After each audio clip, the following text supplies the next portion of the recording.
nouveau. Chantez à l'Éternel, vous tous habitants de la terre. Chantez à l'Éternel, bénissez son nom. Annoncez de jour en jour son salut. Psaume 150. Nous avons vraiment, comment dirais-je, ce privilège, lorsque nous sommes venus dans la présence du Seigneur, pas comme des moribonds. Louez l'Éternel, louez Dieu dans son sanctuaire. C'est pas vous et moi qui avions, comment dirais-je, ce privilège pour le faire. C'était les Juifs autrefois. Il y avait des chants. David, qui était un roi, avant d'être un roi, il était un grand musicien, un artiste. Il jouait, il chantait des cantiques qu'il composait. Mais ils ont perdu tout cela. Eh bien, c'est nous, maintenant, qui héritons ce privilège. Louez Dieu dans son sanctuaire. Louez-le dans l'étendue où éclate sa puissance. Louez-le pour ses hauts faits. Hein? Il veut dire pour ce qu'il a fait pour nous. Louez-le selon l'immensité de sa grandeur. Louez-le au son de la trompette. Louez-le avec le luth et la harpe. Louez-le avec le tambourin et avec des danses. Parfois, il y a des gens qui n'aiment pas utiliser le tambourin. Non, c'est spirituel. Est-ce que vous êtes avec moi? C'est spirituel. Parfois, il y a des gens qui disent, non, c'est pas trop spirituel. Lorsque j'étais en Haïti, une fois, je me souviens, et puis je faisais partie d'un groupe évangélique et puis qui jouait la batterie, mais à l'époque, les gens n'étaient pas familiers. Et puis ils disent, non, ce sont des choses qu'on jouait au jazz. Là. Mais c'est dans la Bible. Louez-le, ouais, avec le tambourin, avec les danses. Louez-le avec les instruments à cordes, guitare et autres instruments. Et puis violon aussi. Louez-le avec les cymbales sonores. Où sont les cymbales sonores? La batterie, n'est-ce pas? Louez-le avec les cymbales retentissantes. Il faut frapper fort et non pas de façon exagérée pour faire du désordre. Est-ce que vous êtes là avec moi? Amen. Que tous qui respirent louent l'Éternel. Louez l'Éternel parce que l'Éternel a fait pour nous de grandes choses. Nous sommes dans la joie. Amen. Est-ce que vous êtes là avec moi? Amen. Nous avons le droit de louer l'Éternel. Eh bien, les privilèges que nous héritons maintenant, nous les trouvons aussi dans 1 Pierre chapitre 2. Tous les croyants ont directement accès à Dieu à travers Christ. Nous sommes des sacrificateurs pour Dieu. Tous les croyants sont des sacrificateurs d'après Apocalypse chapitre 1 verset 6. Regardons Apocalypse chapitre 1 verset 6. Qu'est-ce qu'il dit? Je vais lire ce passage. Ici, il a dit, écoutez, à partir du verset 4. Jean aux 7 églises qui sont en Asie, que la grâce et la paix vous soient données de la part de celui qui est, qui était et qui vient, et de la part des 7 esprits qui sont devant son trône, et de la part de Jésus-Christ, le témoin, le premier-né des morts et le prince des rois de la terre, à celui qui nous aime. Alléluia. Est-ce que vous êtes là avec moi? Amen. À celui qui nous aime et qui nous a délivrés de nos péchés par son, qui a fait de nous croix et qui a fait de nous un royaume. Ça, c'est le dernier livre de la Bible. Des sacrificateurs pour Dieu son Père. Eh bien, il faut donner gloire à Dieu parce que nous sommes des sacrificateurs. Est-ce que vous n'êtes pas heureux d'être sacrificateur? Quel était donc le rôle du sacrificateur dans l'Ancien Testament? Eh bien, il représentait Dieu pour le peuple. Est-ce que vous êtes là avec moi? Le sacrificateur représentait Dieu pour le peuple. Eh bien, pour que le peuple puisse avoir accès à Dieu, il faut absolument qu'il passe par qui? Par le sacrificateur qui était un humain. Mais la mort les empêchait d'être permanents, dit l'Épître aux Hébreux. C'est pour cette raison que le souverain sacrificateur qui est Jésus-Christ est arrivé. La mort ne peut pas l'empêcher de continuer à faire son travail parce qu'il est mort et il est ressuscité. Et il a fait de nous des rois, des sacrificateurs. Est-ce que vous êtes avec moi? Amen. Des sacrificateurs. Qui me dit, nous n'avons pas besoin de quelqu'un pour passer comme entremise ou intermédiaire. Nous n'avons pas besoin d'aller au confessionnal pour raconter, pour dire tout ce que nous avons fait.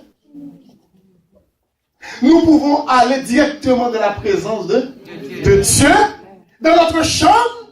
Nous nous agenouillons pour prier le Seigneur, pour lui demander pardon pour ce que nous avons fait. Et en retour, pour lui demander de nous aider à marcher de victoire en victoire. Parce que nous sommes des sacrificateurs pour Dieu. Quel privilège que nous avons en Jésus-Christ. Est-ce que vous êtes là avec moi? Amen. Nous avons accès auprès de Dieu. Le sacerdoce de tous les croyants implique que tous les croyants ont directement accès à Dieu. Et tous les croyants sont tenus aussi de mener une vie sainte. Parce que tout privilège entraîne une responsabilité. Est-ce que vous êtes là avec moi? Amen. Si vous êtes privilégié, c'est parce que vous avez aussi des conséquences. Vous avez des responsabilités. Eh bien, la responsabilité, c'est que nous devons mener une vie sainte. C'est ce que le verset 9 dit. Dans 1 Pierre chapitre 2, verset 9. Le fait que nous sommes un sacerdoce royal, une nation sainte, dans 1 Pierre chapitre 2, à partir de verset 9, regarde ce qu'il dit. Il dit, 1 Pierre chapitre 2, à partir du verset 9, il dit, vous au contraire, vous êtes une race élue, un sacerdoce royal, une nation sainte, un peuple acquis, afin que vous annonciez. Ce n'est pas seulement les pasteurs, les prédicateurs qui doivent apprendre à annoncer la parole de Dieu, mais nous sommes tous responsables pour annoncer la parole de Dieu. Voilà, vous dites que vous n'aviez, il dit que, au verset 9, afin que vous annonciez les vertus de celui qui vous a appelé des ténèbres à son admirable lumière. Vous qui autrefois n'étiez pas un peuple, mais qui est maintenant le peuple de Dieu. Tous les croyants doivent offrir des victimes spirituelles à Dieu, c'est-à-dire mener une vie d'obéissance à Dieu et de non-conformité au siècle présent. Romains 12, verset 1er et 2, qu'est-ce qu'il dit? Je vous exhorte donc, frères, par la compassion de Dieu, à offrir quoi? Vos corps comme un sacrifice vivant, saint, agréable à Dieu, ce qui sera de votre part un culte raisonnable. Ne vous conformez pas au siècle près, mais soyez transformés par le renouvellement de l'intelligence, afin que vous discerniez quelle est la volonté de Dieu, ce qui est bon, agréable et pas. Eh bien, nous avons pour responsabilité aussi de prier, louer Dieu. Psaume 50, verset 14 aussi, Hébreux 13, verset 15. Lorsque nous regardons dans Hébreux chapitre 13, verset 15, qu'est-ce qu'il dit? Il dit, par lui, offrons sans cesse à Dieu un sacrifice de louange. Qu'est-ce que ça veut dire, un sacrifice de louange? Ce que nous venons de faire avant le message, c'est-à-dire le fruit de lèvres qui confessent son nom. Nous avons la responsabilité de servir de tout son cœur et avec un esprit bien disposé. 1 Chronique 28, verset 9, si vous regardez dans 1 Chronique 28, verset 9, parce que le temps nous fait défaut. Éphésiens chapitre 5, verset 1 et 2. Lorsque nous regardons dans Éphésiens chapitre 5, verset 1 et 2, il est dit, devenez donc les imitateurs de Dieu comme des enfants, nous, bien-aimés, et marchez dans la charité à l'exemple de Christ, qui nous a aimés, qui s'est livré lui-même à Dieu pour nous comme une offrande et un sacrifice de bonne odeur. Dans Philippiens chapitre 2, verset 17, lorsque nous regardons dans Philippiens chapitre 2, verset 17, qu'est-ce qu'il est dit? Il dit, et même si je sers, dit l'apôtre Paul, de libation pour le sacrifice et pour le service de votre foi, je me réjouis et je me réjouis avec vous. Vous aussi réjouissez-vous de même et réjouissez-vous avec moi, parce que l'apôtre Paul sentait que sa mort était proche. Eh bien, il voulait continuer encore à servir le Seigneur en dépit de tout. Encore, nous avons la responsabilité d'accomplir de bonnes œuvres. Dans Hébreux chapitre 13, verset 16. Qu'est-ce que Hébreux chapitre 13, verset 16 dit? Hébreux chapitre 13, verset 16. Et n'oubliez pas la bienfaisance et la libéralité, car c'est à de tels sacrifices que Dieu prend plaisir. Parfois nous oublions ça, ce sont des sacrifices. Parce que les enfants d'Israël offraient des sacrifices dans l'Ancien Testament. Eh bien, nous, parmi les sacrifices que nous offrons dans le Nouveau Testament, eh bien, c'est la bienfaisance et la libéralité. Parce qu'il dit car c'est à de tels sacrifices que Dieu prend plaisir. Est-ce que vous êtes là avec moi? Il faut donner de ses biens aussi, matériel. Romains 12, verset 13. Dans Romains chapitre 12, verset 13, qu'est-ce qu'il est dit? Je vais vous lire ce passage. Pourvoyez aux besoins des saints. Exercer quoi? L'hospitalité? Mais oui, ce sont des responsabilités que le chrétien aussi doit faire, doit prendre en main. Philippiens 4, verset 18, l'apôtre Paul aussi avait reçu, et comment dirais-je, des dons, des présents, et de la part des chrétiens de Philippe. Philippiens chapitre 4, verset 18, il dit, j'ai tout reçu, et je suis dans l'abondance. J'ai été comblé de biens en recevant par Épaphrodite, ce qui vient de vous comme un parfum de bonne odeur, un sacrifice comment? Que Dieu accepte et qui lui est agréable. Mais oui, tout ça, le chrétien dans le Nouveau Testament doit le faire. Il faut présenter à Dieu son corps comme un instrument de justice. D'après Romains chapitre 6, verset 13. Regardez Romains chapitre 6, verset 13. Qu'est-ce qu'il a dit? Ne livrez pas vos membres au péché comme des instruments d'iniquité, mais donnez-vous vous-même à Dieu comme étant vivant de mort que vous étiez, et offrez à Dieu vos membres comme des instruments de justice.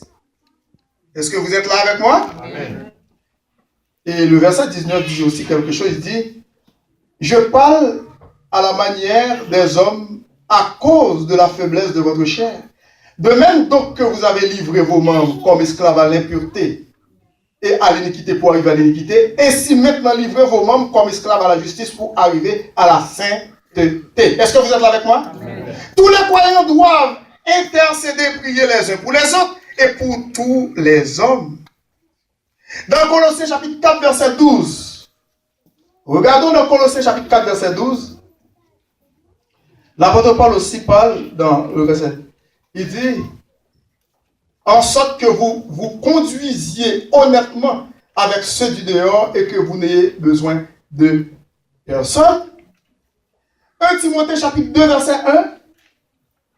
1. 1 Timothée chapitre 2, verset 1.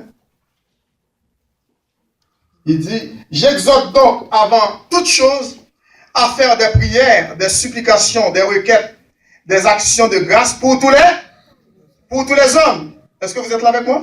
Pour tous les hommes.